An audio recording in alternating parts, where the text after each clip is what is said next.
So I want to welcome you all to this first event, and it's called Spark, the Faces of Technology Innovation. You may not know, but at UVA we have a growing entrepreneurial community, and you're going to hear about some of that today. You're also going to get an opportunity to talk to some alumni entrepreneurs who are in your space right like you are now, except they've experienced and found their way through entrepreneurship. So I want to do a couple of shout outs to really important people who have come a distance to be with us today and to share some of their stories. A couple of them won't be talking today, but you'll have plenty of opportunity to meet with them. So the first one I wanted, and I'm not quite sure if he's here yet, but it's Josh Anton. Is he here yet? No. Okay. He was here, he graduated just before I started 3 years ago. And he is the founder and CEO for Xmode. Incredible story. When he's here, you need to make sure that you talk to him. And you'll know when he walks in because he's just one of those personalities that you know who he is as soon as he walks into the crowd.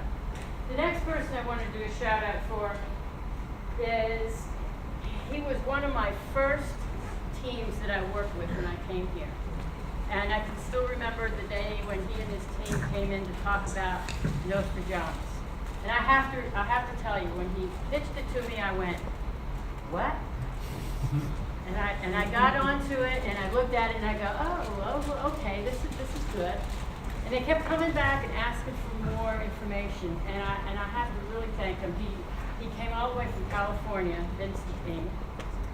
And he is our founders and funders entrepreneur in residence for this week. So he'll be coming to some of our classes, some of your classes, and you'll get an opportunity to talk with him.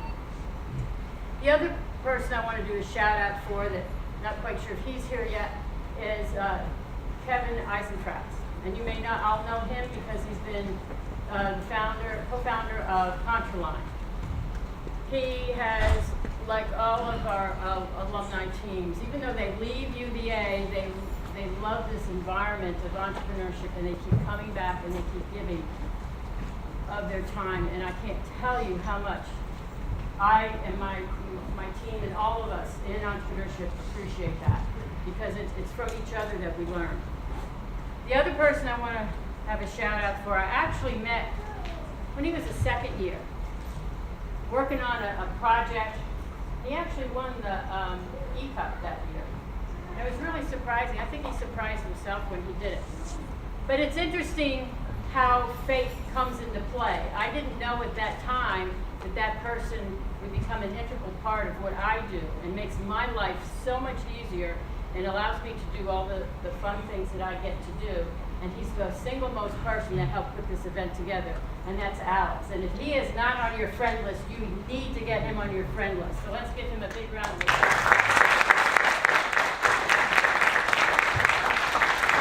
So with that, I'm going to introduce Professor Bernie Carlson. He has a few comments to make about the event.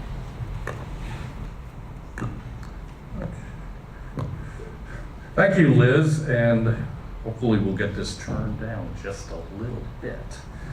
I'm, as Liz says, the professor and chair of the Engineering and Society Department over in the engineering school, and that's where the Technology and Entrepreneurship program is housed.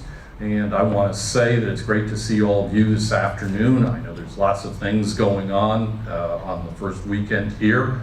And I also want to tell you that we are very grateful to the Pike family, Will and Eric Pike, who are the sponsors of a new fellowship program. And you're going to get to meet the fellows in the inaugural class of that program. It's a program designed to help student entrepreneurs launch their enterprises and have a great adventure in the world of entrepreneurship. Also want to thank a couple of other folks. You are going to be hearing a little later from Evan Edwards. Evan is the chair of the Entrepreneurial Advisory Board for the university. We're very grateful that he's here and for all the support that he and his board members give to us.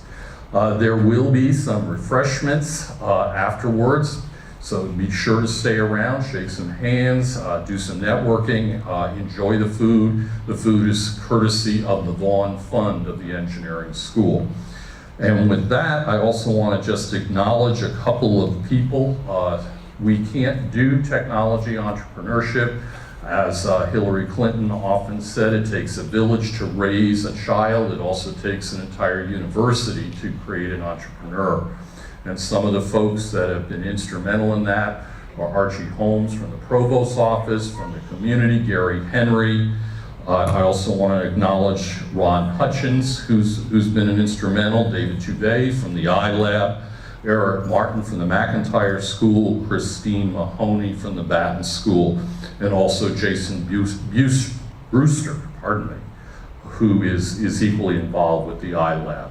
So thank you one and all, and I'm going to turn it over to our Master of Ceremonies. Liz has already told you a little bit about him, Alex Zorchetta, Coordinator for Student Entrepreneurship. Welcome.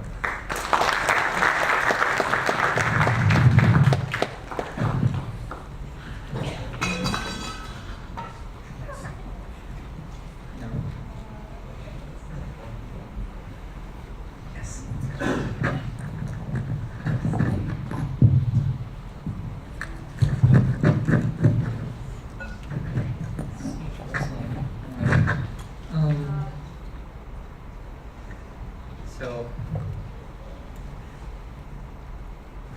my last name, I just want to address it real fast. You can either spell it or you can pronounce it, and Professor Carlson is excellent spelling my last name, but it's Zoretta. The C is completely silent. It makes no sense, and I forgive all and any errors. But just since this is being recorded, I figured I would, start with that.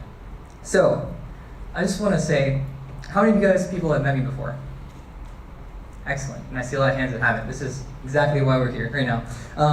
So welcome, this is the Spark Faces of Technology Innovation. This isn't just entrepreneurship, it's more than entrepreneurship. It's innovation, invention. This is having an idea for something that's going to change the world and taking whatever step is necessary to make it happen. So just before we start, can you guys pull out your phones real fast, go to this link, please sign it. Because as you noticed, we were expecting like 250 people. This actually might be that because the theater holds 400 or so. But I think a lot of people got lost, and I want to make sure that we know who actually came and who didn't, so we can catch them all up. And if you guys came, it shows initiative. And I'm telling you right now, if I don't know you, I want to meet you. I want to have a conversation with each and every single one of you that I don't know, and help you with whatever your goal is moving forward. All right. So I'm going to assume. I'm really bad with jokes, so I'm not going to joke right now. But here we go. Okay, so I think it's 4 questions. See some heads. Is everyone, the page is loaded? No? It is? Oh yeah, lowercase. Okay, well, I'm just going to get started moving forward. So today, first and foremost, it's great to have a vision for moving forward. We're just going to start off right now. Today is a celebration of the entrepreneurial journey. It's not an end goal. It's not that $100 billion exit or whatever. It's the journey that really drives a lot of the entrepreneurs forward. And so you're going to hear about that today. Now it's really cool. The highlights are awesome. But if you're doing entrepreneurship for the highlights, you're in the wrong business. That pursuit of challenges is really what distinguishes successful entrepreneurs from those who don't make it. So, we gotta go. Move forward. So just to start off with a story, let's talk about where we've been before we move forward. This all started off with the Entrepreneurial Advisory Board, which you've heard a lot about. Some alums, including Evan Edwards, came back who were engineering alums who had been successful technology entrepreneurs and were wondering why there weren't more things at UVA. And I think activity was happening before this. This is just some of the members here. There's more. This is actually the old list, who I think a lot of the founding members were on here. Without them, this wouldn't be possible because they wanted to see this happen, and they made it happen, and they've been able to oversee a lot of the things that we've been doing. I wouldn't be here without them. Liz wouldn't be here without them. So thank you so much to the EAB. So just starting with my journey. I have a lot of pictures from the last 3 years. I've been doing this for 3 years, even before I came here. So this was Agrispheres' first pitch before they were. This was the pre thing before they were really set. This was a cancer use of it, and so their idea has pivoted so far from that since that gives a lot of hope for people going forward. So this is the Entrepreneurship Cup in November 2013. That's our big competition. Let's keep moving. I gotta stay near the podium. Okay. Yeah, in 2014, I began helping out students, and Liz began helping out students in a targeted way. If you see, I'm like right there. This is actually a picture of Evan, who's gonna be our final speaker. Back when they were called Intelliject. Let me move this back. So if you look here, you'll see a familiar face. Just watch, when you see a red circle, look at the person whose face is in there, because you'll see him later. This was Ashwin 3 years ago, familiar face, in one of these workshops. There he is again. This is another familiar face. I'm not sure if Kevin's here, but this is Kevin Eisenbrett's contra line back when he was doing cats and dogs sterilization. This was when the seed of the idea, before he won the Entrepreneurship Cup. I think he was still planning to go to medical school at this point, but this is a face of potential. Here it is again. I mean, if you don't believe me, here's on the chalkboard right here, Kevin, and I spelled Ashwin's name wrong because I can't spell names. This is why I forgive everyone on my names. This is me. We were prepping for the Entrepreneurship Cup. Moving forward, some more familiar faces. This was the Entrepreneurship Cup in 2014 when Kevin won first place. These guys got third place, but it's arbitrary. This is Vince Ning, who you'll see soon. This is his co-founder, Michael Paris. They were both in the CS program, went to work for Microsoft before starting a company that ultimately went to Y Combinator. Here's another one of Ashwin at the BME Design Expo 2 years ago. A medical hackathon where Kevin's coming back and talking about his journey. You see this community we have building here. It's momentum. And this is important because for some reason, as all this entrepreneurship buzz has been happening for the past couple decades, for the past 2 decades, they've been taking data on it. And for the age group of college students and 10 years out, look at this line. It hasn't really changed, maybe even gone down. So one of the things that we hope to do with this program is to increase this number and hopefully be a model for other universities to move that forward. So one of the things that we do here when Liz and I came on board is we started a community of students who are really focused on doing projects. It wasn't really events, it wasn't the other things, because we have so much of that going on at the university. We have an excellent landscape. We talked to a lot of students who were very serious about doing their projects, and one of the things they wanted was a community. This is Jack Ross, who you'll see in a little bit moving on. He's very instrumental when he was a student here. So moving forward, this is actually a video I want to show you guys of just the feeling and the perspective of the kinds of students that this community is built for.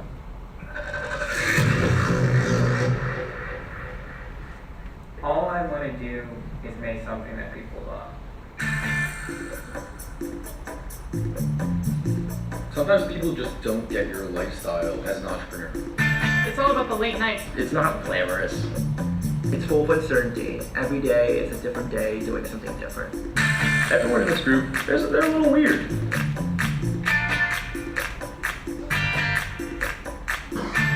This group got me. When I try to work for someone, I end up starting a company. When you share something in common that's so important to you, you immediately connect. There's no tighter connection. That's a really powerful thing. We're dealing with the same struggles, but we're also dealing with the same successes. They care about you, and you care about them. And it's being around these people that remind you of why you're working towards something. And that even though it is a ungodly amount of work, having this group behind you is empowering.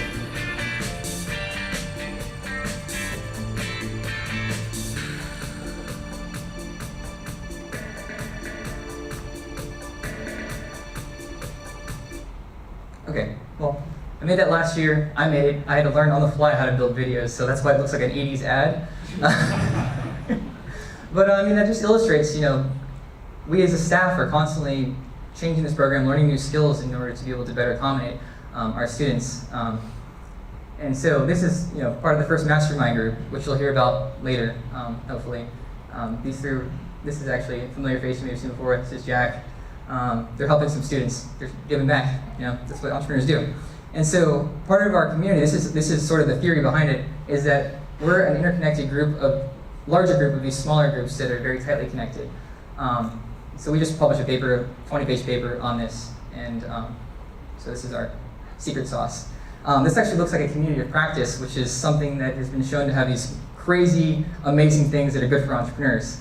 Trust among members, sharing tacit knowledge, which is very hard to come by, having a shared practice, collective intelligence, and then just becoming friends around something, that these values that you're pursuing, this existential crisis of being an entrepreneur. And so enough about that, let's keep going with the story.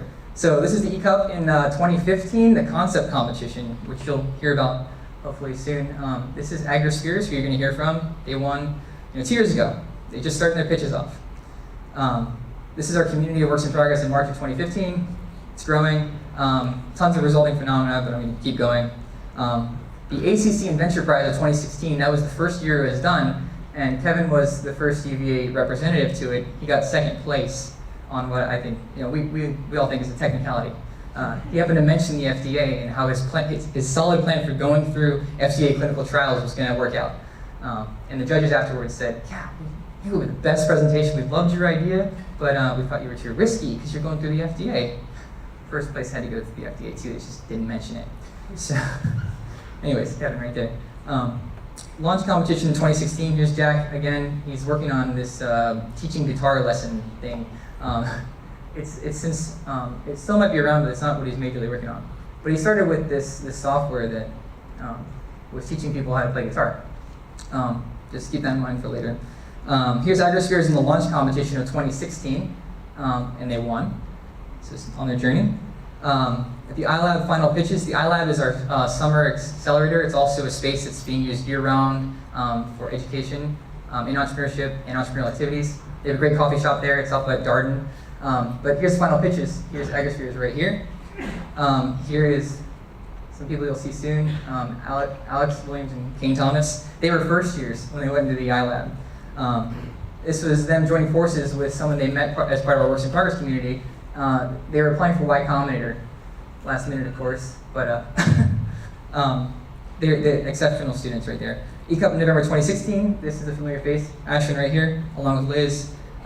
This is Chris Cody, who's been part of our community. He's down in Peru right now, preparing for his Kickstarter to launch a collection of lifestyle brand alpaca wool sweaters, as well as other alpaca wool apparel. This is the Chainsmokers Snapchat. Yeah, y'all looked up for that, didn't you? Right there. Chainsmokers, right here, wearing a beanie that he made for them. So this was Jack Ross moving on to another project for vertical farming. He moved on from that, what seemed like a simple project of helping people learn guitar with software, to now integrating his software knowledge into building a more efficient farming infrastructure. So he just completed the iLab this last summer, and now he's in Charlottesville, still part of our community, pursuing entrepreneurship. Joshua Anton, who you may have heard about, he's raised over $1 million for his company. He has 8 million daily active users. For his company, they're a location services company, so they're able to take location data paired with something else about a person, anonymize it, and that is very useful for advertising and other uses. Josh has been very instrumental to our community. And here's him speaking in one of our new spaces that looks very startup-y. We're about to renovate it soon. This was our room warming. We had over 200 people in this little space come there. All the support from the community, students, alums. Many of your faces are actually in this room right now, so thank you for coming. This was Chris Cody with the pocket sweaters in Texas. I went down there with him. He got 4th place out of 60 schools. And it was exceptional. And so yeah, last year, here's just some bragging about UVA. Here's how far we've come. Last year, we had a student team, AgriSpheres, won the Collegiate Inventors Competition, which is the Patent Office's invention competition. This is like the undergraduate competition. We beat out Stanford, MIT, all those other schools that are ranked highly in entrepreneurship, beat them in that competition. The BME Idea competition was also won by a UVA student. And then that's like the Stanley Cup of medical innovation for graduate and undergraduate. A current fourth year got that prize. And then Agrospheres was also our rep, after Kevin, to the 2017 ACC competition. They got first place. And so based on last year's second place, this year's first place, we're kind of like, I don't want to reach too far, but we basically have outdone any other school. No school has placed that highly in the finals yet, and we intend to have another strong contender for this year. So we're kind of, I mean, we might not win in football, right? But we do definitely win in entrepreneurship. So, yeah, and then beyond prizes and competition, Contraline, who you saw in the very beginning, right? Like we've seen him. He raised first $750,000 for his first seed round, and then he got $2.25 million, mostly from Silicon Valley. And he didn't move there. He has his headquarters 2 miles from here, and he's currently employing other UVA students, along with bringing in talent from all over the world, in order to create a male contraceptive that is reversible, non-surgical, and non-hormonal. Like, that's huge, right? How many of you guys, you know, if you were in his shoes, oh, no, not yet. No, just to pursue this idea as far as possible. I mean, you would think, oh, I need to be a doctor, I need to be a PhD. You know, Kevin's at the forefront of this, and I mean, this is amazing. It should be on the market in the next couple of years, hopefully, if everything goes well. Agrospheres last week announced that they just raised their round of funding. And so we've got this legacy moving forward, and these are just the recent grads, right? So, I mean, some things that happened last year, you know, we got up to 74 active projects, which was 10 times more than the year before, or 7 times more than the year before. We've been winning all those competitions. More teams have been accepted into more high-profile accelerators. They've launched their companies in Charlottesville. We've had an increase in the amount of students getting grant funding and increased interest from the local investment community of Charlottesville. So, yeah, so basically, this is technology entrepreneurship, mainly out of the engineering school, but we're open to all. Engineers build tons of amazing things. We've got power. UVA Engineering has a long technology and entrepreneurship legacy. And so that was our story. This is what's going to happen today. We've got 2 main parts. We've got the announcement of the 2017 Pike Fellows, and each one is going to give a 3-minute presentation about what they're all about. Now, these aren't polished presentations. Like, they haven't been through any of our programming. This is just the baseline, and we're going to compare this to our next big event out in April, in which they're going to totally blow you guys away. And then after that, we're going to have some alumni, UVA-related technology entrepreneurship speakers talk about their journey from when they were in your shoes, in your seats as students, to where they are now, which is going to be very exciting. So I just want to again recognize Vince, who's right there. He's one of our speakers, also one of our founders in residence. And he's done multiple companies, most notably Scaffold, which went through Y Combinator. That's like the Harvard of startup accelerators, so it's kind of a big deal. They've also raised $1.5 million, so he's going to talk to you about that. And then again, about the Pike Engineering Entrepreneurship Fellows, this is what they get. It's a full academic year program. Each team gets $5,000 to do prototyping, customer discovery, anything they need to move their project forward. 5 teams are selected per year, at least for now. We have an emphasis on mastermind group involvement, which is that peer-to-peer learning, mentors, and we structure it around internal and external competitions because it provides validation and deadlines. And at the end of the year, in April, we're going to have a showcase in which they're going to compete against each other, and one will win $50,000. Kind of a big deal.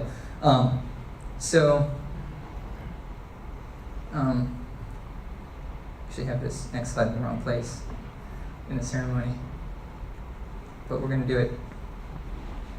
Oh no, we're good, we're good. So with that, I would like to introduce the Pike Fellows. Our first one is Text Me. So if you guys could come up, and I'll get your slides ready.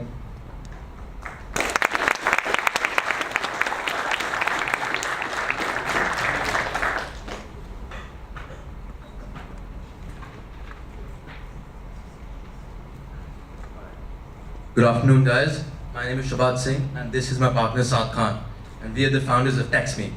So what TextMe is, it's essentially a platform that enhances internet connectivity in third world countries using a very simple solution. So, being in the 21st century, sorry. Oh, you good? I'm gonna move this up here.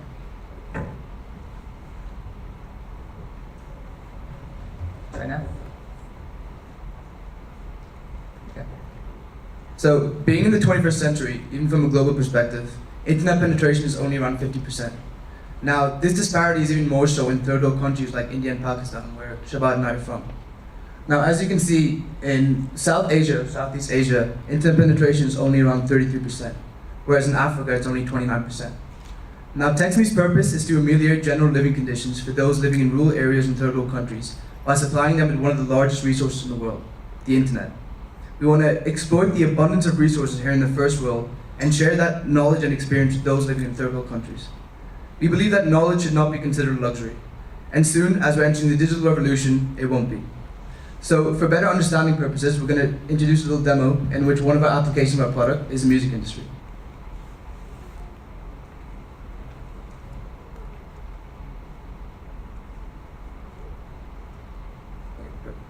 So Shabbat's going to take out his phone and he's going to switch off his Wi-Fi and only have cellular network connection. And for those of you in the audience who want to follow along with the demo, please feel free to take out your phone and try this along as well. Alright, so what I'm going to do, I'm going to text the TextMe number, which is 434-326-0525. So I'm going to be texting the name of my favorite song, which is Love Yourself by Justin Bieber, the same way in the GIF. Alright, so let's do it. Alright, so once I send the text, I'll wait a couple seconds to receive a call from the TextMe number, and the song will be playing on the call without any internet. So there we go.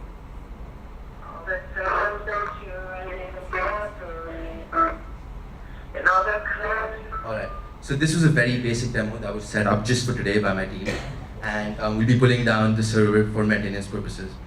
Alright, so let's proceeding now. So TextMe was conceptualized at the annual UVA Hackathon, where TextMe won 2 awards for product ingenuity. From there on, me and Saad started our journey to make internet accessibility a household utility in third world countries. Over the summer, our team members traveled over various parts of the globe, including countries like India, Pakistan, UAE, Italy, and various countries in the south of Africa, to collect as much first-hand information as possible. Now, collecting all the information together, we at TextMe are developing a much more robust system and are currently exploring other avenues where our platform can be applied to. So right after the hackathon, we shared our product with some of our close friends, and to our surprise, it spread throughout the university to a point where we're getting around 100 hits a day. Now, although this isn't our intended target audience, we believe that the product was a novelty product by the means of which you can share it with friends and listen to music yourself. So we're currently exploring the option of delving into the American market as a social media platform. And as you can see, TextMe was placed first in the 2017 Pike Entrepreneurship Expo, and soon after a few months of effort, we were announced as one of the Pike Fellows. We at TextMe aspire to be the paragon of equality, championing equal access to what has become a fundamental resource of the world, the internet. So come, join us in our mission to turn this dream into a reality. Thank you so much for listening, thank you for your time, and we're also currently looking for Python developers to help us develop our product even further and join us on our mission. So we'll be waiting outside for any questions, anyone who wants to willing to join us. Thank you so much.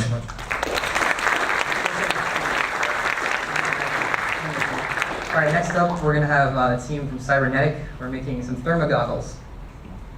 Welcome on stage.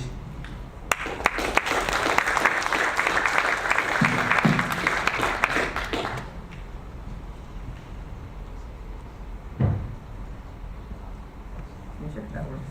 Like Google Slides. Good. You get it from here. Point at this thing. Yeah. She pointed at that.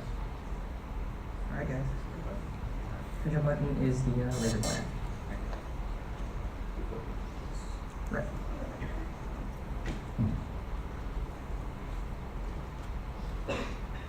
Vision is the art of seeing what is invisible to others. And there are several things that you normally can't see that you can see in far infrared, such as heat sources, electrical currents and overheating wires, and gas and fluid leaks, like what might be in your own home. Thermal cameras already exist. However, they are handheld, expensive for the given features, and some do not include the ability to send pictures, stream video, or make dynamic gradient adjustments.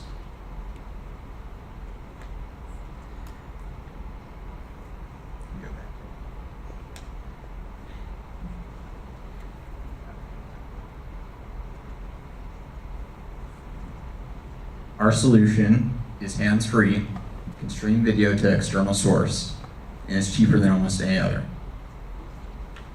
Over here, you can see one of our first prototypes that we've been able to build over the past couple of years. And over here, you can see a bunch of thermal images that we've taken at various locations around ground to prove that our basic concept works the way it should. Over here, you can see one of our most recent prototypes, which we've actually built over the past couple of weeks and are still in the process of refining. Our potential customers include utility companies, independent plumbers and electricians, hunters and military, firefighters, first responders, the Drug Enforcement Agency, and anyone that just wants to see pictures like these. The global thermal imaging market is around $8 billion, and over 50% of it is in North America.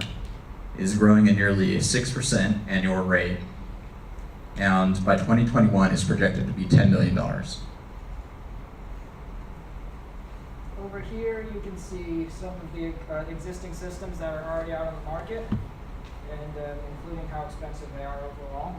The only ones that are currently cheaper than ours at the moment are the FLIR 1 and Seek thermal phone attachments, but unlike ours, those are not hands-free. I'm Seth Morris, I'm Alexander Saris. and we are Cybernetic.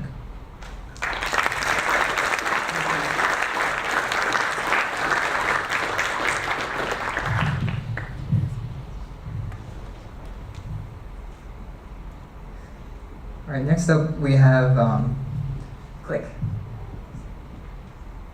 And then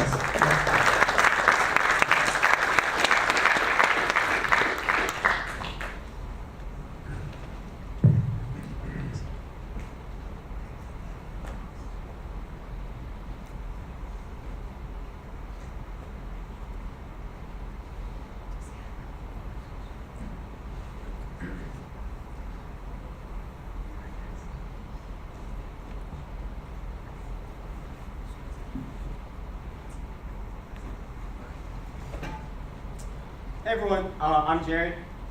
I'm Alex. Okay. And we're here today to talk about our social media app, Pike. So the current problem with current social media such as Snapchat, Facebook, Instagram is that the core mission of all these companies is to connect you with as many people as possible. The problem with that is that no one really wants to be connected with everyone they know. This creates a problem on these social media platforms where you have a lot of content from people that you truly just don't care about. Yeah, honestly, group chats try to solve this problem, but the problem with the group chat is that individual importance gets lost. It's more about the group and less about who you are. Another way people try to solve this problem is by using Finstas, or alternative Instagram accounts, to the main one. And alternative Instagram accounts just aren't the main focus of Instagram. It also is too much possibility for interaction with other people that you don't necessarily care about. So we created Pike, an app entirely centered around connecting you with your closest friends. It does this by implementing 3 key features. The first of which is it actually limits the amount of friends that you can have. As of right now, it's 8. And those friends do not have to be interconnected. For a real life example, I have Alex in my clique, and Alex has Jared in his clique, but I don't have Jared in my clique. We'll talk about that later. So also, we have an emphasis on real engagement. For example, you can't just like a photo. There's plenty of different options for reactions, and you can also comment on posts to interact. So here it is. Here's Pike. Here's actually my clique. You can see it highlights blue when someone is posted. Alex is in my clique. You can see he posted just a little bit ago. And if you scroll to the left, you can actually see the posts that are in the clique, like your actual posts, the posts that you do. So we've seen a ton of various types of content that have been posted on the app itself, such as stories, which describe events in great detail. Another type of content that we've seen is a lot of trash talking. because you only have 8 people you can really talk about with confidence anybody else who's not in your clique. For example, this is my profile. I had someone who lived in my house in my clique. His name was Jake. He was a mess all the time, and as soon as he moved out, I kicked him out and started posting 48 reasons why he was no longer in my clique. So if you want to see the other 47, you can talk to me later. Another thing is questionable content. This is the type of content that would not be acceptable to post on any other form of social media. However, Click is about sharing content with your closest friends, so it is okay to post questionable content like this with your closest friends. Yeah. You can also post comments to your cliques. If you tap on a photo, you can see the comments associated with it. And if someone's not in your clique and they comment on something, you can, it actually shows up as unknown. This goes back to that theory of interconnectedness and how many people can get that in this clique. Also, you can post like random selfies and talk about stuff. So this is actually one of my favorite click posts because it talks about this concept of a diamond. So one of the reactions is a diamond, and it essentially emphasizes value. And this user said, the rare 8 diamonds click post, the dream of every click user. And one of our friends actually almost got 8 diamonds. They got 7. But Alex was the other person in the click, and I just want to be the first one to 8 diamonds, not her, you know? Yep, no one's got there yet, so if you get to 8 diamonds. Alright, so now let's talk a little bit about stats, how we've been seeing the app being used. So we launched the beta around a month ago, and we've had around 30 daily active users. But from those 30 users, we've had over 1,000 posts, a lot of interaction, and over 8,500 interactions, which means reactions, comments, etc.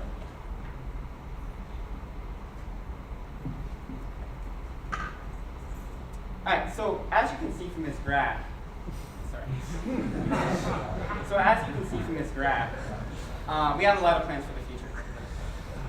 Our main plan is to get as many users as possible. Okay, so more seriously, as we move Click out of beta, it will be on the store for Android and iOS in the next week.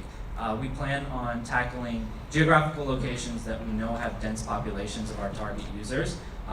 2 of our old high schools, as well as right here at UVA. All right, thank you so much for your time. If you want to download the beta, hit us up at click@virginia.edu or that other account. All right. Thank you for your time.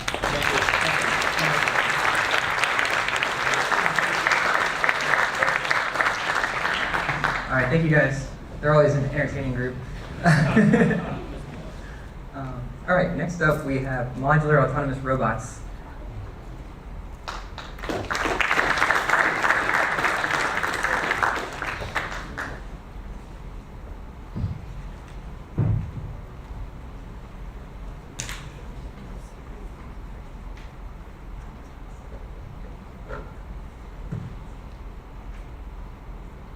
All right, good afternoon, everyone. My name is Christian Howard.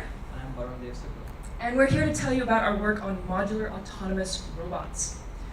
Now, we've all heard the incredible stories of robotic assistance during national disasters, such as the Fukushima nuclear meltdown in 2011. Quince, a robot designed by a professor of engineering at Tohoku University in Japan, was the only robot capable of entering the damaged reactor building in order to measure radiation levels. The Fukushima disaster spawned the annual DARPA Robotics Challenge, which has furthered research into disaster relief robots that can complete 8 distinct tasks. Now, the robots that have been developed in response to this challenge, such as Honda's Asimo and Boston Dynamics' Atlas, have been amazing. Yet, because of their humanoid and all-purpose design, these robots are extremely expensive, costing well over $1 million each. Now, this is where our robotics design comes in.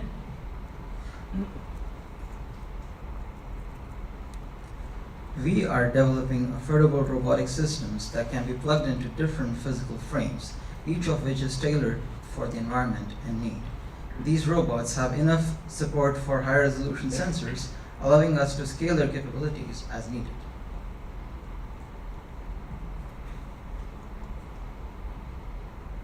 Our design allows users to operate highly capable systems with the ease and simplicity of a commercial drone. Here is a video of our latest POC.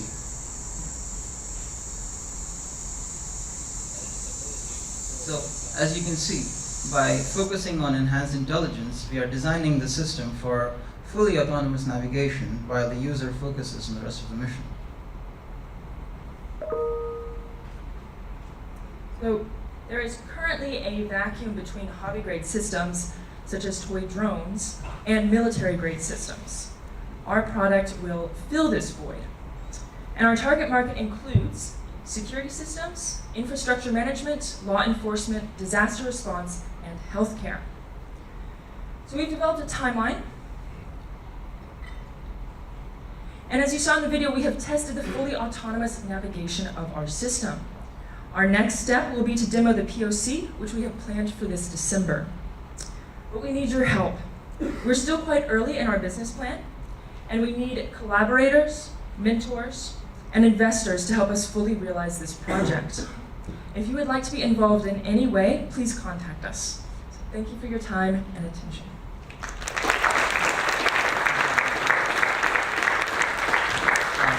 One question. What is a POC for those of us who don't work on robots? Proof of concept. Right? Not just a robot thing. Okay. Anyways, next up, our fifth and final Pike Fellow for this year is Ashwinraj Karthikeyan of Inman Bio. How do you say it? I'm really bad with names. I don't know. Okay. Okay, let's find your. Should.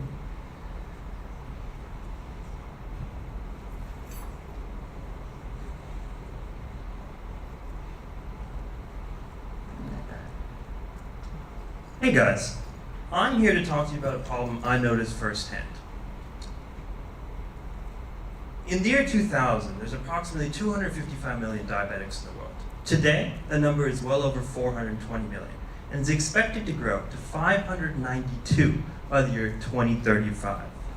Of those with diabetes today, 63 million will develop a diabetic foot ulcer during their lifetime. But what is a diabetic foot ulcer? A diabetic foot ulcer is a type of chronic wound.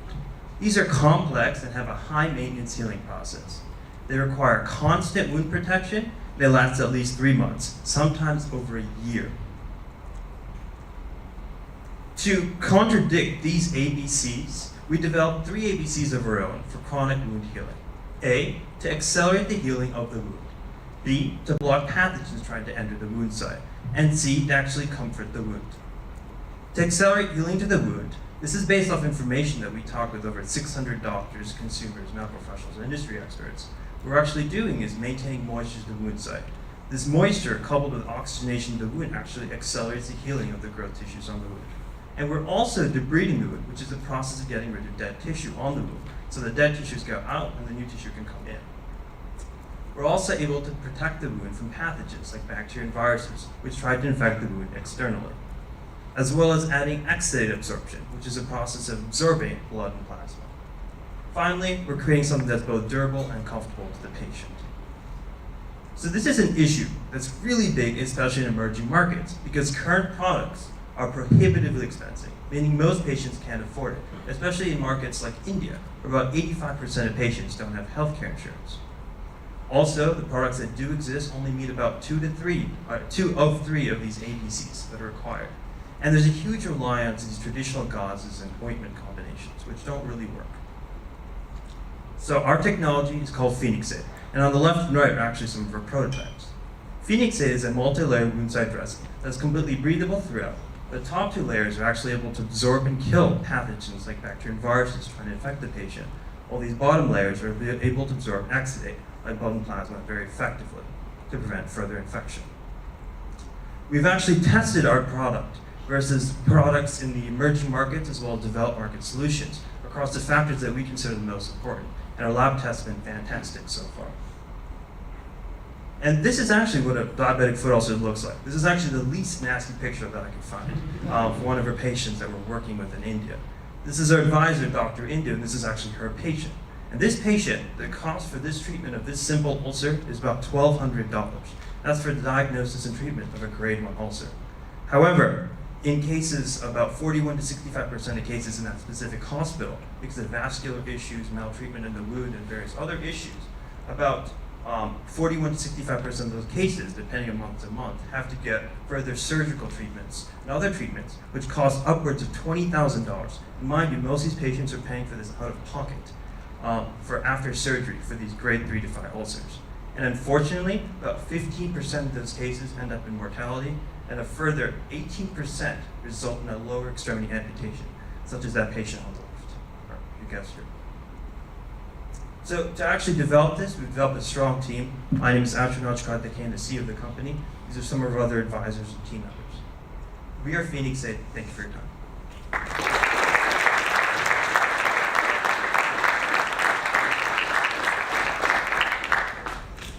Excellent. As you can see, we have very strong projects for this Pike Fellowship, the first Pike Fellowship here. Moving back to on with our program. So, talking about the Pike Fellowship, for those of you who joined us late, it's a new program. These are the things that are going on. Now, we'd like to honor a special person in this room. We have a new award called the Student Entrepreneur of the Year Award. This is the first year we've given it out, and I would like to invite Evan Edwards, our chair of the Entrepreneurial Advisory Board, to give this award out.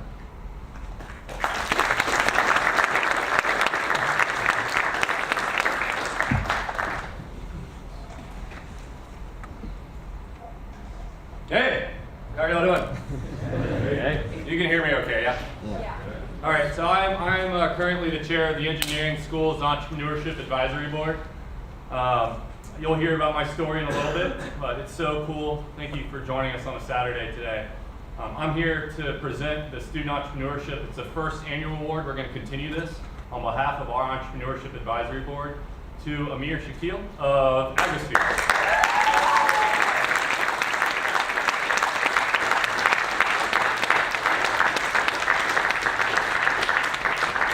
You're going to hear a little bit about Amir and their story, but I can tell you I've mentored a lot of teams, a lot of individuals over the course of the last decade. These guys are really, really, really talented, and it's been really fun to watch them grow as entrepreneurs, and there are just many great things in store for them. So congratulations. Look forward to continuing our discussions.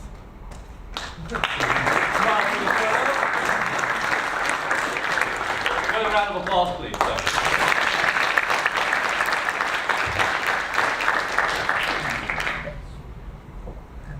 I can tell you this is a first. Never gotten an award before a presentation. Well, first of all, thank you so much for coming out here on this fine Saturday afternoon. And my name is Amir, and I'm one of the founders of Agrospheres. Can you guys hear me okay in the back? So this past year, Agrospheres won several accolades. To name a few noteworthy ones, we won the Virginia Velocity Tour, National Collegiate Inventors Competition, and of course, the UVA Entrepreneurship Cup. And by doing so, we were able to garner a lot of capital that will help accelerate the financial development of Agrospheres. In total, we garnered about, is the presentation of that? Yeah. Oh, perfect. We garnered about $170,000 in non-dilutive capital, and that really helped us a lot. And like Alex mentioned before, just this month, we closed our series raise off about $750,000, and we're really excited for whatever's out there in the future for us. Now I'm sure you're wondering why are all these people giving us so much money, to a group of college kids. And essentially at Agrospheres, we invented a technology that enables the applications of synthetic biology without the genetically engineered DNA. And we use this technology to make our first product, which was a spray that breaks down pesticides into their non-toxic byproducts. And we developed this solution in collaboration with the local Virginia vineyards. The motivation to build this product was primarily due to the social impact it would have in developing countries. Since Pime and I were both from developing countries, we had a lot of personal attachment to this product because we were aware of the health repercussions associated with pesticide exposure. I was born in a small village in Pakistan, actually to a family of farmers, and my parents worked very hard to bring me to the city one day, and then eventually to the US so that I could get a good education. So I came to the US with aspirations of going to med school, and like any reasonable human being does, I started thinking of ways of how I can boost my resume and what can I do to make sure that I get into med school. And along the way, I met Pike. This guy was thinking the same thing. I was like, you know what we're gonna do? We're gonna start our own research project. That way they'll take us in for sure. So we came up with a crazy research proposal, and we started knocking on research labs and said, hey, we want to do this research project. Can we do this in your lab? And to our surprise, most people said no, until we met Dr. Mark Kessler. And Mark Kessler agreed to letting us into his lab, and that's how the journey began. So essentially, in the beginning, the motivation behind AgroSpheres was not compelling at all. We were just using it as a means to get to some place that was unrelated to AgroSpheres. But somewhere along the way, we felt very compelled to follow through with AgroSpheres. At some point, I made a decision to dedicate myself fully to AgroSpheres, and when I made that decision, I've never had to think twice, never looked back. I've never been so sure about anything else in my entire life.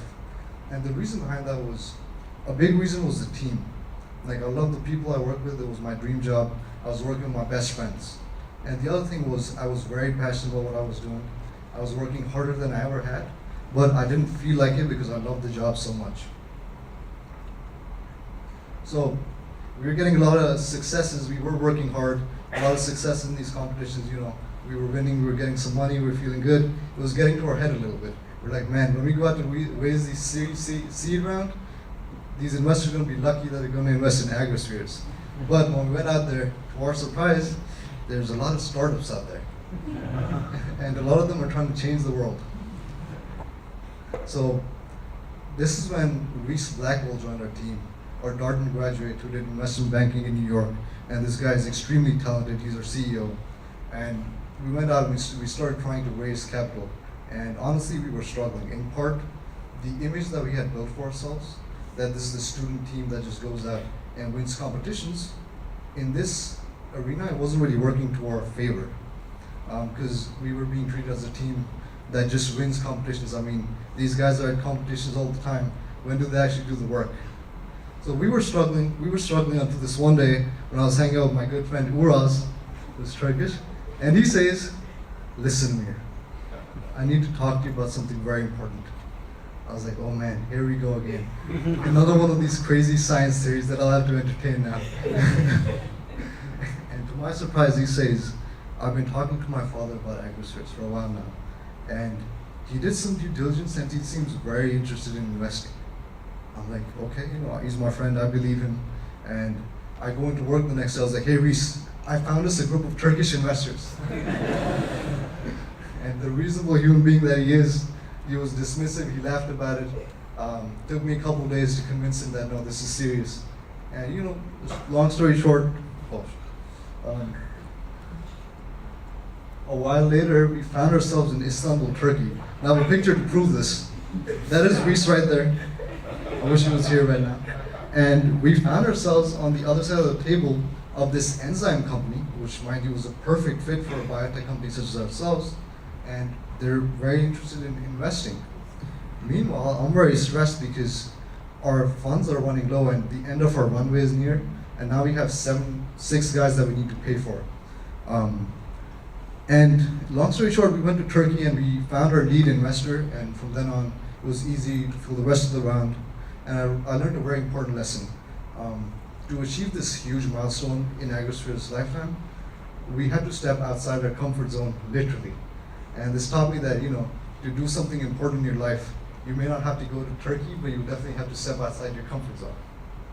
And the second thing I realized was, when I was in Turkey, what I was most worried about was the team. I mean, these guys placed their trust in me and Reese to raise this round, and they were here, with their heads down working, not even worried about if the money is going to come in. To them, it was just a question of, oh, it's going to come in, they're going to get their job done. And to work in this environment where the belief that everyone has in themselves and in the people around them is just amazing.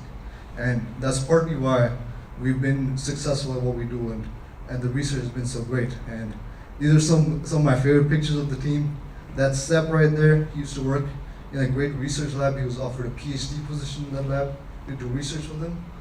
He said no because he wanted to work at AgroSpheres. This is Pine, one of the co-founders, of course. Great picture of him.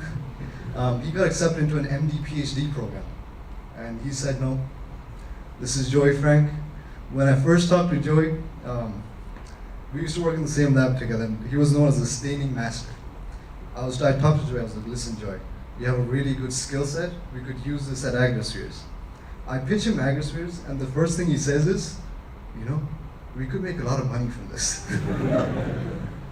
And this is Zach Davis, our lead biochemist, he's amazing.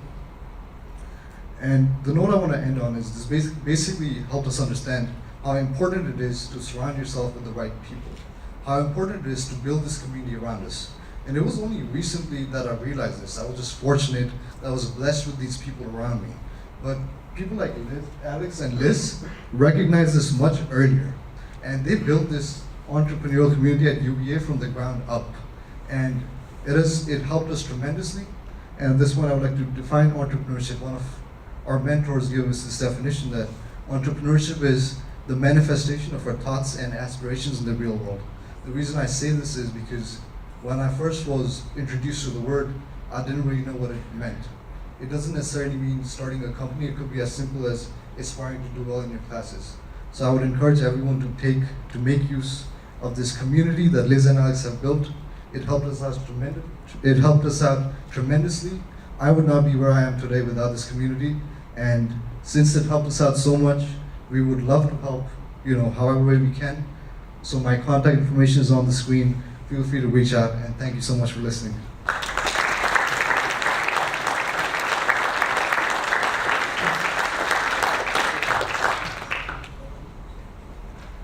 Awesome, thank you so much, Amir. I mean, these stories, you can't place them with anything else. He was just in your shoes. He just graduated last May. Payam graduated the May before that. They're doing amazing things. So, without further ado, I would like to welcome our second speaker, who is our founder in residence, Vincent Ning.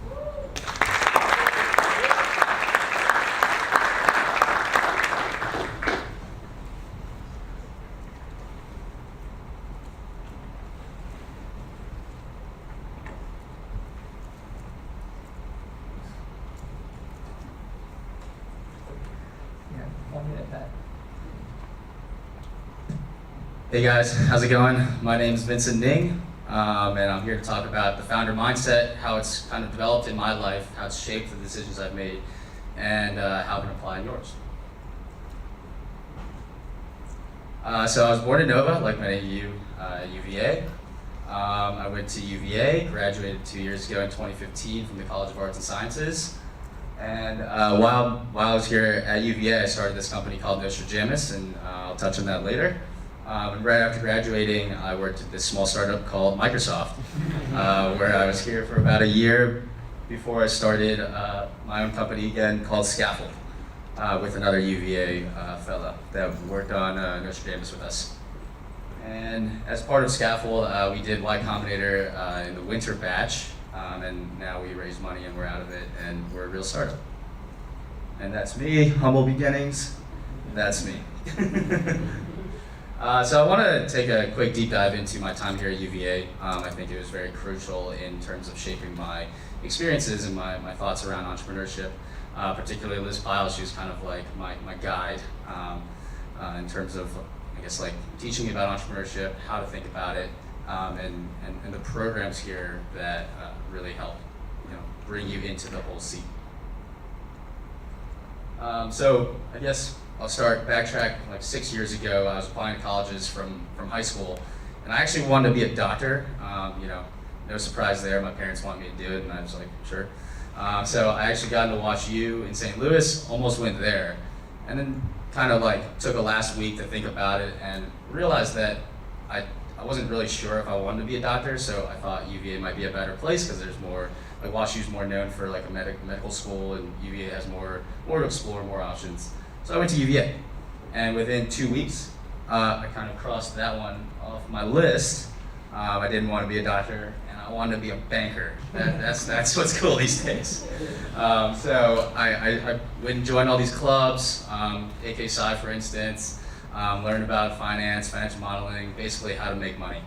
And you know, I did that for a couple years. I even majored in econ. I still love the subject, but I thought I wanted some sort of hard skill. So crossed that one off my list. Went into computer science. This was kind of like, I have a long relationship with computer science. I guess both my parents were computer scientists, and it was one of those things where growing up, like, you didn't want to do what your parents did because that was really lame. So I was like, I'm not going to be a computer scientist. They sit in front of computers all day. They don't go talk to people, so I'm not going to go do that. But after kind of going through the whole process of elimination, I thought computer science was a good hard skill to have that I saw. I was kind of looking across industries and thinking, like, technology is so prevalent that no matter what I do, as long as I have this hard skill, I'd be okay. So that's what I did. But you know, long story short, I couldn't even make a decision on what I wanted to major in. It took me 2 years, basically. It took me until UVA forced me to decide on a major, and that's kind of what happened. So you know, I don't think there's a right answer, and I don't think there's ever like a direct path to doing what you want to do.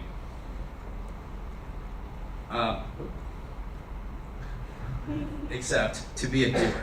So the one thing that I kind of realized while like in my state of unknowingness, I just went and like joined a bunch of clubs and met a bunch of great people. And as part of being a doer, you kind of get a free bonus of meeting other doers. And it's so crucial that like now, even these days, like I started my company with a fellow who, and also I guess, you know, and all my friends here who support me today are also, you know, from my AKSI community, and my roommate Sean over here. So yeah, that's great. And Go Who's, of course. You guys saw that earlier. And I want to dive deeper into this one chapter of my life here at UVA, where I started this company called Nostradamus with a couple of friends of mine during my 4th year.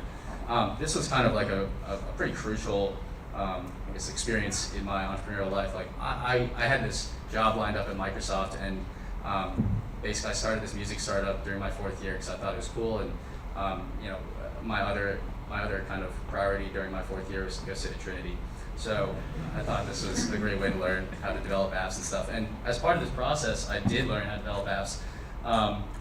We basically were fantasy sports for music, very college-y type startup. And this was our first landing page, super janky. But one thing I learned from reading startup literature as a college student was to launch as soon as possible. So that's what we did. We just put up the jankiest website that probably broke every like 5 times you hit it.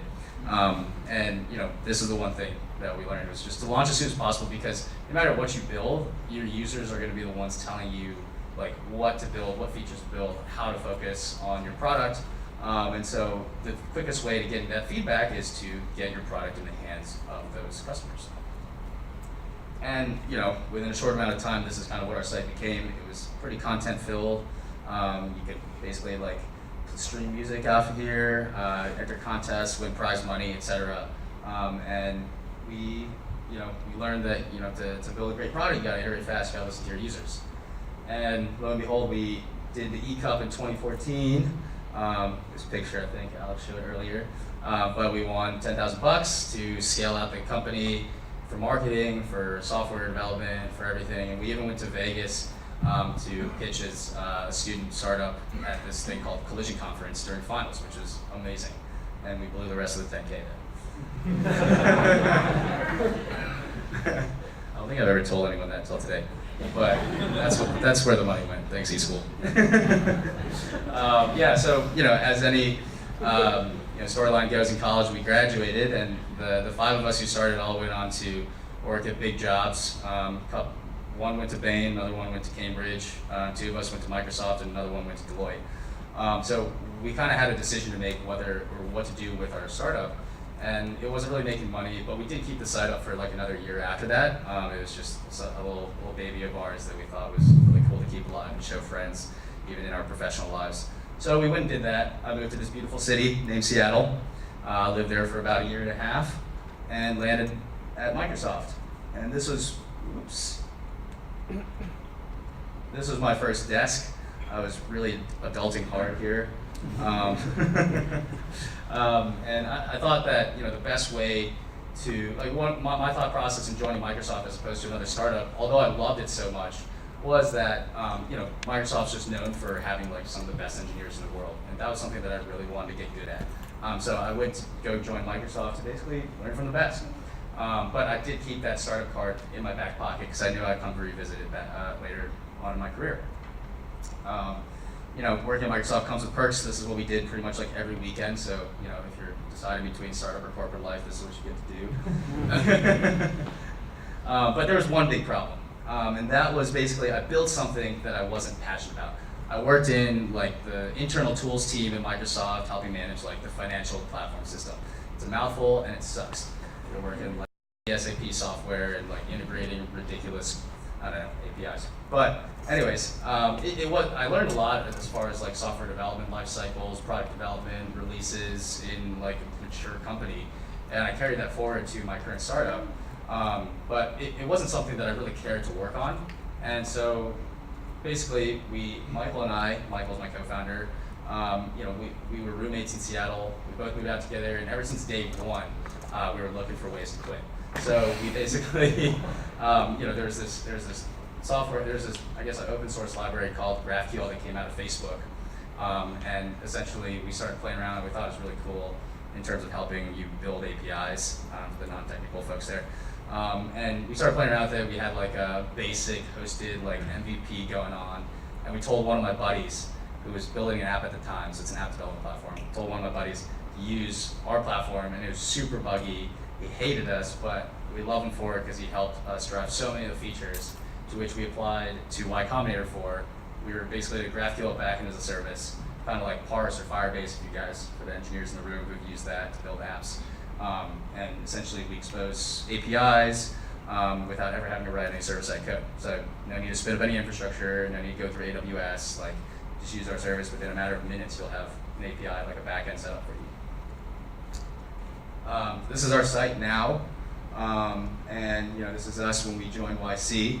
So I kind of want to rewind a little bit. One of the biggest turning points in my life was when we got into YC. They kind of asked us during the 10-minute interview, like point blank, if we would quit our jobs, if they gave us funding. And keep in mind, it wasn't like that much money. It was like $20K to go quit our like 100K jobs. And so we were like, shit, what do we do? So we said yes, obviously on the spot, just to keep the window open. But then we came back and like in our like internal heart, like we knew like we really wanted to do this. Like ever since day one at Microsoft, like I said, we wanted to quit.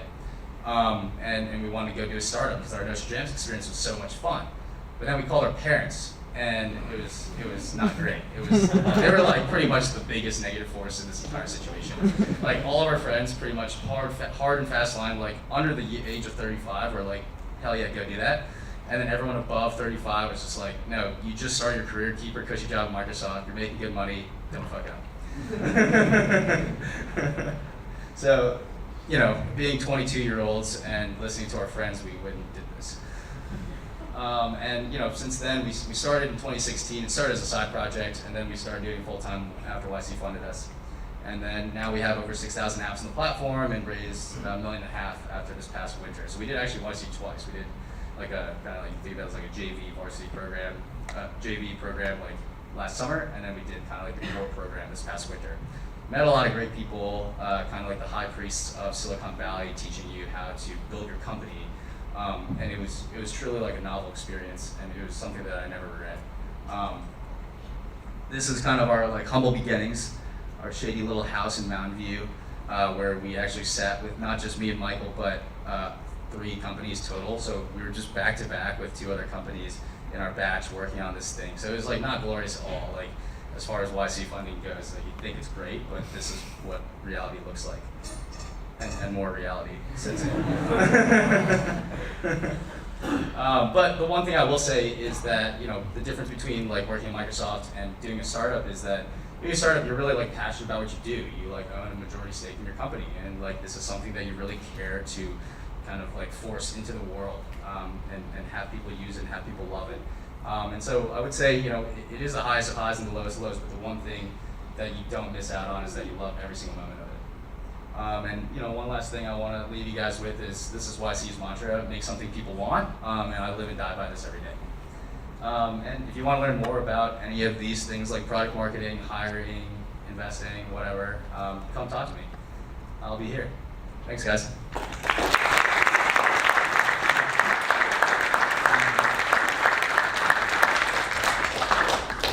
Wow.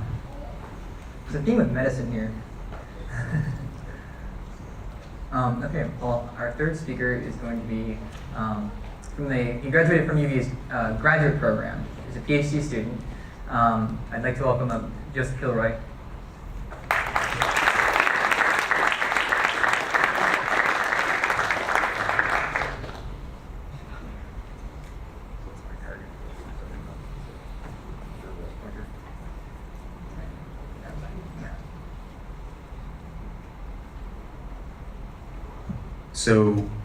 So when I was a Boy Scout, one of the highlights of every camping trip was the campfire. It was like a really big deal. And when we were preparing for the campfire, it was the idea of warmth, light, cooking, hopefully, and kind of gathering together to share stories. And it wasn't the campfire itself, though, that was all the work for us, right? It was the parts that you had to do beforehand. So we would actually go out and spend hours gathering wood. And this seems like a really mundane and trivial task, but it was critical to getting that roaring killer fire that we were all really looking forward to. And so we'd all gather together at the campfire ring, and from the campfire ring, we'd send everyone dispersing in different directions, right? So you just imagine all these teenage boys running out into the woods. And we would all be looking first for tinder. We'd say, everyone look for tinder. So find some leaves and bark and stuff that'll go up easy. And then you would call out, okay, we've got enough of that, let's get some kindling. And you keep going up the fire food chain, so to speak, to get to fuel. You want big logs, right? You want a big fire, you need big logs. You have to build up to that. And as you were doing that, you inevitably ran into obstacles, right? You would have streams to cross, rocks to climb over, and you would get to explore all around the campsite. And then you'd also have to kind of pick up on the nuances of looking for it, right? You'd have to know, okay, it rained the night before, so anything on the ground is wet and useless. So one of the older guys would probably tell you, look up in trees, look for dead branches up there and you'll find dry wood. And that's just kind of all the little different skill sets you would pick up over time. So I think as you listen to everyone talking today, and I kind of expected this to happen, you hear about a lot of people doing a lot of these little tasks and picking up skill sets and talking to other people and picking up things. And in my mind, I think of that as gathering wood, right? Because we talk about the spark part, about building a startup company and all these things, and that moment of ignition. And that's what we looked forward to as kids, right? Oh man, we get to play with matches today. But really, it's all the work that builds up to that you guys need to hear about and you need to understand in order to kind of propel forward. And I'm right now in the middle of that wood gathering process personally, and that's what I do at Pike. That's my big roaring fire for you. And so at Pike, what we're doing is we're trying to develop an ultrasound catheter for drug delivery. And I didn't come up with that idea. I joined as a graduate student at UVA, and my PhD advisor and his collaborators, they came up with this idea that we can paint blood vessels with drug to get more efficient drug delivery and get it on target in diseased vessels. While you're doing that with this incredible ultrasound catheter, you can also get images and actually track what you're doing in real time so you know, did you treat effectively or not? So I did that for 5 years, really exciting project to me. And I did what every graduate student, and all you guys are in undergrad are doing too, right? You go out, you learn a few things, you run some simulations, you make a prototype, you break a prototype, you come back, you make another one, you break another one, and I still do that now. But anyway, it was a pretty typical experience. I had a lot of fun. I learned about a lot of the intersecting science and pieces like these drug-loaded bubbles that we use for the drug delivery. I had to learn about that, and vascular biology, and all sorts of stuff. But at the end of it, I got a PhD, like every other PhD student does, and graduated and said, I'm gonna move to Boston. Got a lease, my wife and I, and we were packing and getting ready to go. So this is where things got a little unusual for us, I suppose, because I got a phone call from my advisor, John Hosick, and he said, listen, Joe, Brian Wamhoff and I, We think that we can start a company out of this technology. And we think that we can get this to patients and we can help those patients. Are you interested in being our technical lead? So, yeah, of course, right? You've spent 5 years working on this, countless hours in the lab, a lot of ruined weekends, and absolutely. Of course, I had to go talk to my wife and think things over a little bit, but ultimately I came around to it, yes, let's do this. I was going to be their technical lead. Now, I'm going to pause on that because I want to emphasize that. I was going to be a technical lead. I was going to be an engineer. I wasn't going to be an entrepreneur. I wasn't going to found a startup. I wasn't going to do any of these things that I did not believe I could do at the time. My wife and I had actually joked a few weeks back about how I could not do that. Yeah. So then I said, all right, okay, what do we do next? I'm signed up. And he said, well, we need money. So I quickly lost my safe engineering role. And so we went out to get a grant, a federal grant called an SBIR grant. Anyone who's looking to start a company, look into that. They're awesome. It's non-dilutive, and you write a 6-page application that says what your technical feasibility is, which I had that down pat, that was great. And then you have to do this like business feasibility. And that's where you have to say, okay, well, where do we get the IP from? All right, well, we're gonna license that from UVA. What's our regulatory pathway? How are we gonna get access to the equipment we need that we had at UVA, but oh, we don't have UVA lab access anymore. We need a lab. Where do we put the lab? And it keeps snowballing into all these things that like your normal bench engineer, what I aspired to be at a young age, was not accustomed to figuring out. So I gathered wood. I went out and I started looking for this information and all these things, and I met a ton of people that gave me that information, helped me understand. And this is one thing that, to kind of highlight Charlottesville a little bit, Charlottesville's an incredible community. We have so many people here that sat down with me when I had like no money, no lab, no equipment. And there are quite a few of them in here today that spoke to me and spent time with me and said, oh, well, if you need this, go talk to that guy. Or, oh, if you need this, I can help you with that for now and help you figure that out. And so I took advantage of that, and I just kind of kept going around, getting a feel for the landscape around our technology and our concept and all the things we needed. Submitted that grant application, submitted it again because we didn't get it the first time, and then we managed to get funding. And that was super exciting. So then, we got going, we were developing the technology, doing the groundwork, making things, and then we got this incredible opportunity from our funder, the NIH. They said, do you guys want to do a customer discovery program? We've got this thing called the ICOR, which UVA is now a site for that as well, which is look into that, I would guess. But basically, customer discovery is take your idea that you think is so great and go talk to your customers and have them tell you how it's not a great idea, and then go back and fix it so that they are convinced that it's a good idea and figure out the things about it that really do appeal to them. And so I was on board for this, having no idea that I was leading myself into cold calling and trying to come up with questions that people actually wanted to answer. So in a true testament to early failure, I did my first phone call with a vascular surgeon because that's our target market. So these guys are super busy. So I got this guy on his lunch break, which was mistake number one, don't mess with people's lunches. And pretty much got on the phone, had a long list of really mundane questions. Things like, what catheters do you use on this patient? What catheters do you use on that patient? Just trying to get a full background of what he's doing. 2 minutes into these boring questions, he stops me and says, Mr. Kilroy, you're wasting my time. You may ask me one more question, make it meaningful. I just asked him the next question on the list.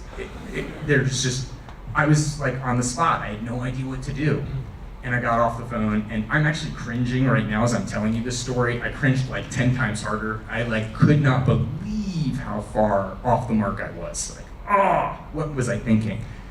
And so by the time I got through that cringing and concluded that, all right, I need to learn something from this, I was then able to get ready for the next interview and say, okay, well, what did I have to do to change that interview to make him answer some of those mundane questions but not bore him out of his mind? And those were things that engineering school did not equip me for, right? And probably any of you who are thinking about this, you're not equipped for this yet, but you figure it out, right? And you spend the time going out and kind of going deeper and deeper into this morass that is entrepreneurship, And you kind of pick up the pieces of which you need, and you start to build it into something that hopefully you can apply that spark to and create that awe-inspiring blaze that we're all hoping to have. Anyway, thanks.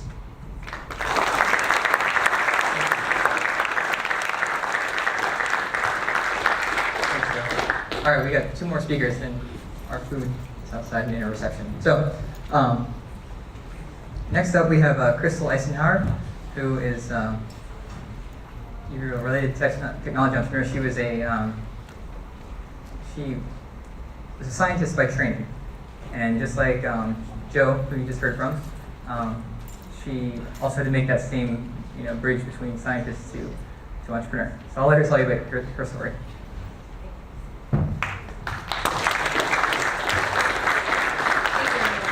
As you can see, in true entrepreneur fashion, I'm charting my own course this afternoon. My 2 very young kids are sitting up here being very well behaved, so a big round of applause for them. So I'll continue along with the theme of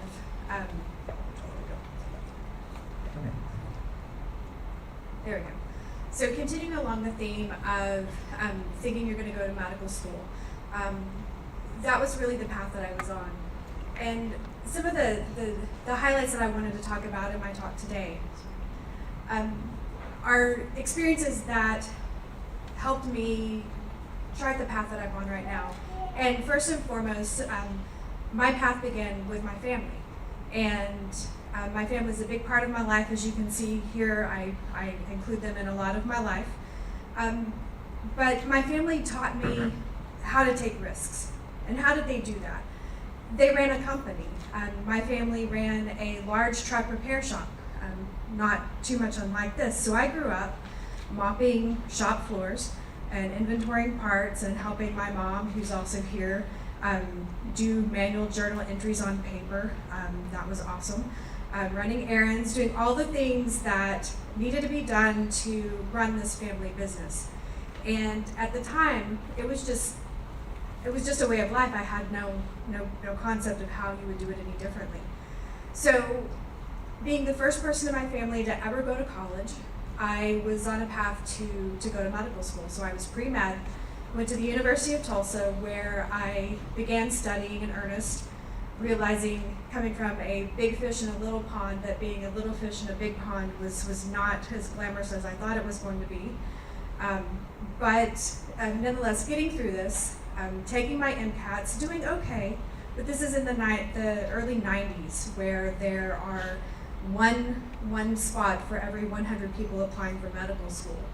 So it was very competitive, and I didn't have grades good enough, I didn't have extracurriculars good enough, and I didn't have MCAT scores good enough to get into medical school at that time.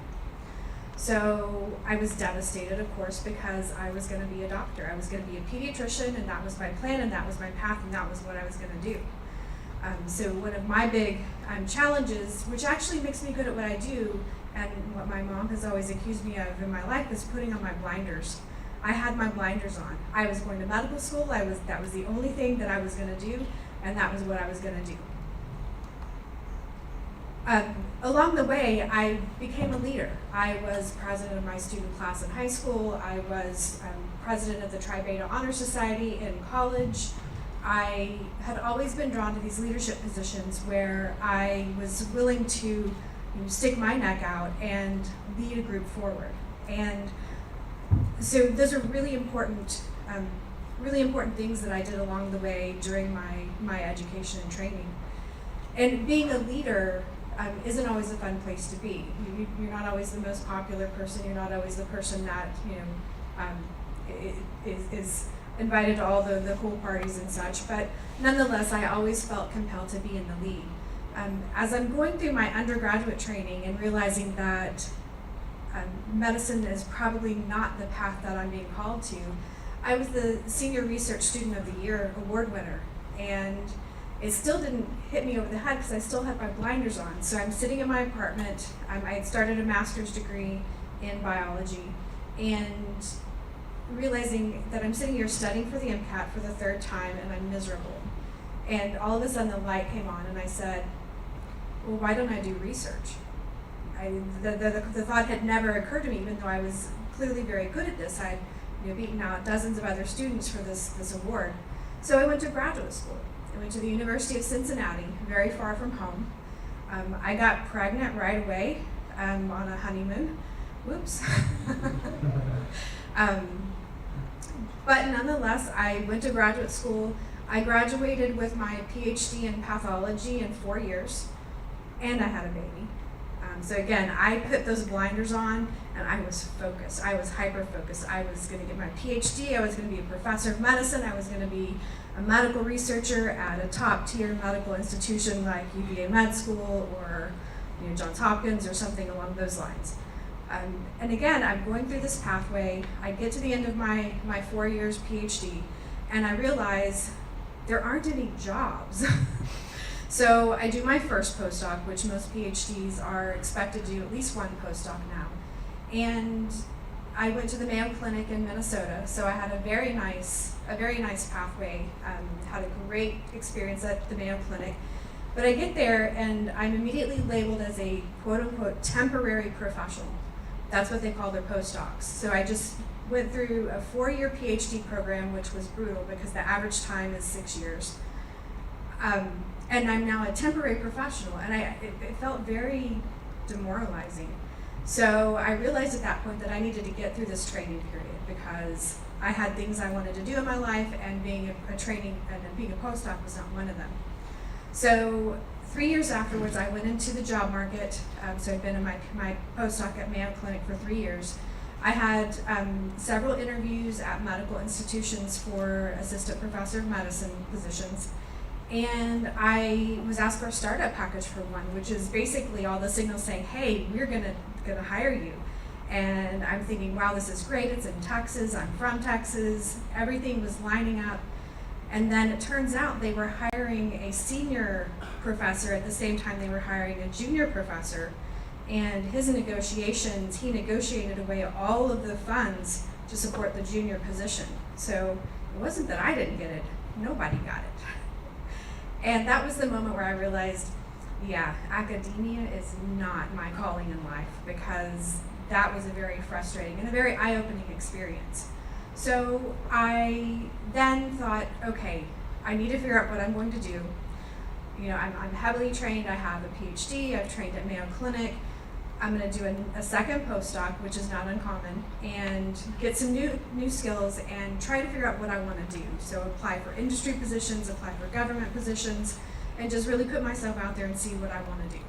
So I did my senior fellowship at Duke University Medical Center in infectious diseases, and again, it was a good experience. Just really putting myself out there. By this point, I was now the chair of the National Postdoc Association, because having gone through the postdoc experience, realizing that it's really not an ideal situation. And I had a very nice situation, but so many of my colleagues had very, very poor situations. So again, all the while I'm in these leadership positions. By now I have 2 kids now. I moved to Duke. I am starting my senior fellowship there, and realizing that I am definitely leaving academia, not realizing exactly what I want to do, but all of a sudden an opportunity comes up. An opportunity that I was not afraid to take. I was having lunch with a friend. She had trained at Mayo Clinic as well, and she ended up in Durham at BioMiru, a biotech company there. And we were having lunch, and she said, hey, I got this email from a professor at the University of Virginia, and he's looking for somebody to co-found a company. And I thought of you, and I said, that is crazy. That's absolutely crazy. Thanks. Well, maybe send me the email. I'll take a look at it. And so I go back to the lab. I'm doing RNA extractions from cerebrospinal fluid that was collected from patients in South Africa suspected of having cryptococcal meningitis. And I'm thinking, yeah, I've had enough of this. So I went and I read the email, and I thought, that's crazy. I deleted it. I went back. I was doing more RNA extractions, and I thought, yeah, I really don't want to be doing this anymore. It's time for me to move on. I feel like I've gotten everything out of my postdoctoral training that I can get. We're going to move on now. So I dug the email out of my trash can, and I called the doctor, it's Eric Haupt, who's still here at the university, and we talked about the opportunity. It was to develop and commercialize intestinal parasite diagnostic kits. And again, having grown up in an entrepreneurial family, it never occurred to me that like the business side of it, it never occurred to me any of that being a challenge or a struggle. He had a grant, so I had 1 year funding, and that was it. So I moved my family to Charlottesville with 1 year of funding and nothing else. And I co-founded a company with Dr. Haupt here at the university. And that is what I call my MBA boot camp. That experience taught me everything about business licenses, taxes, dealing with staff, grant management. We had SBIR grants. We raised almost $7 million in small business grants over the life of that company. I was here at the university for in Charlottesville for 7 years. And then we had taken the product, we were halfway through clinical studies for our first diagnostic test, and all of a sudden we get this call, and one of our clients who was buying one of our technologies from us said, we would like to have some conversations about acquiring your company. And I said, why, let's have that conversation. So we stopped our clinical studies, and we began a merger and acquisition with a company out of Minnesota. So after 7 years, building the company up to 8 people, we had an exit, and that was a great success for me. And it was a really wonderful experience for me because it took me from co-founding, where you start with a grant and a bank account, and that's it. No space, nothing. And you take it all the way through to transitioning to staffing up, and then staffing down. That was really hard because these people, when you work in a startup, these are your family. But you have to staff down when you get acquired because not everybody gets to stay on part of the company. So it was a really great experience. It was my MBA boot camp, but it was an opportunity that I was not afraid to take. And for 6 months after the company was acquired, I hung around Charlottesville. I worked part-time consulting for the company that acquired us. And I realized that I needed to do something else. So I called Virginia Bio, the CEO there, Jeff Gallagher. They're the trade association for biotech companies in the state of Virginia. And again, as we're going along here, I had been serving on the board of directors for Virginia Bio, again, in that leadership role, putting myself out and networking into the community at large. And I said, so I just sold my company and I'm looking for something else to do. Let me know if you run across anybody who's looking for a CEO or a CSO for a biotech company. And the first words out of his mouth are, do you know Keith Crandall? And I said, no, I don't. Well, Keith had just moved from Utah to Northern Virginia, and he was looking for somebody to co-found on the business side for a new startup company out of George Washington University. So in 2014, I moved up to Northern Virginia and co-founded my second company, which is called Aperiomics. And kind of carrying along the lines with what we did at Tysis, which was the first company. There we were focusing on intestinal parasite diagnostics. At Aperiomics, we're focusing on all diagnostics. So we have an amazing technology that is able to identify every known microorganism from basically any sample in one test. So I'm now in the throes of that. We're 3 years into that company. We're on the market, so I'm going through this process again. But if it hadn't been for my willingness to take that opportunity to co-found my first company, I wouldn't be where I am today. So so in addition to being not being afraid to accept opportunities when they present themselves, part of being in a startup is being tenacious. And I think anybody here who knows me knows that I'm just a little tenacious. I'm not going to give up. I might not be able to go in the straight path that I had in my head, like going to medical school because I have my blinders on, but the moment I take those blinders off, I find a way around that problem. So very tenacious, you have to do that. And so just in closing, as you navigate through your path, there's no one path to get to being an entrepreneur. We all have experiences in our lives that make us good at being an entrepreneur, no matter what background you come from. But to be open to opportunities, make sure you network, because my friend that, when I was at Duke, that told me about the position here at UVA to start my first company, my colleague at Virginia Bio who connected me with my current co-founders, those are all very valuable things. So don't be afraid of opportunity, don't be afraid to network, and be tenacious. Thank you. We have a huge legacy of entrepreneurship and innovation coming out of University of Virginia. Most of these people you've heard from today, all of them, were in your shoes at some point, and there was something along the way that they chose to do differently, to go after something significant that most people don't. And so, hold on, I gotta go from this slide. Anyway, so I just want to take it back to our entrepreneurial community. Sorry. There we go. So what's next? You guys came to this event. How many of you all are first years? Excellent. You guys are already getting involved. This is probably one of the first things you saw. I went on a huge marketing rampage or spree to make sure that you all saw this, because it's really hard with all the messaging. UVA is a great place. It's a great place for well-rounded people, and in making well-rounded people, it's got lots of opportunities. There's so much stuff you can be turning your attention to. But to be successful in making something significant, you need to dedicate time. And so maybe it's not your first year, maybe it's not your second year, maybe it's not your third year, but somewhere along your UVA career, if you happen upon a problem that you really, really, really want to solve, you don't know what to do next, come to us. So I'm going to tell you our contact information soon, but what's next this year? Next we have the Entrepreneurship at UVA kickoff.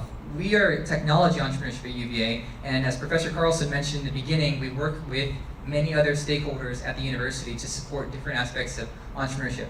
The McIntyre School of Commerce has the Gallant Center for Entrepreneurship. We have a social entrepreneurship center in the Batten School of Leadership and Public Policy. The Darden Graduate School of Business has their own program with luminaries who teach their classes. The iLab space at UVA that is for all of UVA's over in North Grounds. They have a summer accelerator, which is an amazing way to spend your summer if you're really serious about a project. I could go on and on and on and on. And we all collaborate to make programs for you all that really work. And so, Entrepreneurship UVA kickoff, they will all be talking there. Also, I should mention many student organizations. UVA student organizations are very, very capable, a lot more so than a lot of other universities. So, September 7th, this is a Thursday, it's coming up, from 4:30 to 6 p.m. in Rice Hall, Davis Commons. This is in the engineering school. We're hosting it. You can come and meet all of those people and see all of those things, and I encourage you to do so. Secondly, and they're going to explain this at the first event, we have a competition called the Entrepreneurship Cup. Before it was different competitions. The Entrepreneurship Cup was just the first one that Vince was talking about. He won. He placed in that when he was a fourth year. Evan was talking about the Darden Business Plan competition that has been renamed to the Launch competition. And then there's a middle competition between the two. The first one coming up is the Concept competition. It's due, the submission for it is October 20th. But here's the thing, it's like one page. All you need is a concept. What's the problem? Who has the problem? How big is the problem? What's your solution? And how does that solution actually solve the problem? That's literally it. You can submit multiple concepts, just don't submit the same concept to multiple tracks. And 25 teams will win $1,000 each in that competition. So that's just the first of many competitions. And then just keep this on your horizon. This is the last big event we will do, probably for technology entrepreneurship until the spring, in which we're going to have a very big expo in which all the student entrepreneurs that we're working with in our community that I was talking about before are going to be demoing all of the work that they did during the year. And the Pike fellows who spoke to you today are going to be competing in a showcase event just among the 5 teams with celebrity judges that we're bringing in. I had a chance to win. That one team is getting $50,000, which is a huge amount of money, or opportunity for them. So we're still working. That's still in the works. Here's a little bit about the Entrepreneurship Cup again. We have an entire site dedicated to the competition, so there's there. And then just one more time, I know a lot of you guys came in late because it was hard to find the room, so please, if you did not go to this link and sign in, please do it, because this is how I'm going to get in contact with you with more information. I'm going to send out all the relevant things about that. I'm not sure what happened there, but there we go. And so lastly, what I mainly do in my position is I work with students on the ground. I want to meet every single one of you guys who wants to move forward. I've helped many of the ones we were talking about before, known them for a long time, and I want to help connect you to the right resources at the university. There's many people who will want to meet you. I'm just telling you personally right now, like I'm offering my time to that. This is my contact information right here. My name's Alex. My boss is Liz Pyle. She also wants to meet with you. Dr. Carlson, I don't want to speak for him, but this is the People in Technology Entrepreneurship. And if you come to the event on September 7th, you will meet the other people across the university who also will want to meet with you. So this is here. And I'll send these slides out, or at least this last part, with relevant information to you guys. And with that, we have some food and drinks outside of the lobby, in the lobby like area right there, in which I encourage you to meet with the speakers, ask them more questions, talk to the Pike Fellows, talk to each other, make some friends, really seize that opportunity that Crystal was talking about, and start gathering wood. Thank you guys.